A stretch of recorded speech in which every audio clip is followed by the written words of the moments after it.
আসসালামু আলাইকুম ওয়া রাহমাতুল্লাহ। প্রিয় ভিউয়ার্স, আমরা আবারও চলে যাচ্ছি সালমা পাহাড়ে। আমাদের আরও কিছু কাজ বাকি আছে, তাই আমরা নিচে যাবার পরে অনেক কষ্ট সাধনার পরে আমরা নিচে গিয়েছিলাম। গাড়ি পাই না, অনেক হেঁটে হেঁটে হেঁটে হেঁটে নিচে গিয়েছিলাম। এখন আমরা আবার সেই সালমা পাহাড়ের কাজগুলো শেষ করার জন্য আমরা আবার যাচ্ছি। দেখুন আপনারা, পাহাড় আর পাহাড়, নেই কোনো বাড়ি, নেই কোনো ঘর, মরুভূমি। তার উপরে পাহাড়ের উপরে যে ওমানিরা এত জায়গা জমি রেখে তারা পাহাড়ের উপরে ঘর বাড়ি করে, এদেরকে এদেশে বলা হয় বধূ।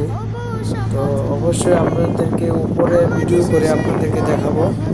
প্রিয় ভিউয়ার্স, অবশ্যই আমাদের ভিডিওগুলো ভালো লাগলে অবশ্যই লাইক কমেন্ট শেয়ার করবেন, কারণ আপনাদের অনুপ্রেরণে আমাদের শান্তি, আমাদের ভালোবাসা।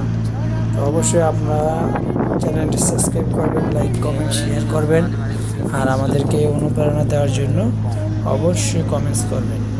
তো ওকে প্রিয় ভিউয়ার্স, ভালো থাকবেন। তো অবশ্যই সকলে পুরো ভিডিওটি দেখুন। আরব গালবের পাহাড়ের রাস্তাগুলো দেখেন।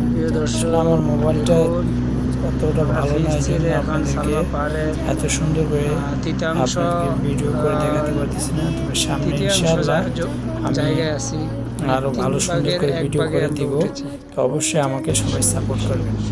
তো যারা মরুভূমি দেখতে পছন্দ করেন, দেখতে চান আরব গালব কীরকম, আমার এই ভিডিওর মাধ্যমে অবশ্যই এটা দেখতে পারবেন। আমার সাথে এই যে ভাই দেখলেন, ও আমার সাথে কাজ করে, শাকিল ভাই, খুবই একটা ভালো ছেলে। তো আপনারা অবশ্যই আমাকে সাপোর্ট করবেন। আসসালামু আলাইকুম ওয়া রাহমাতুল্লাহ।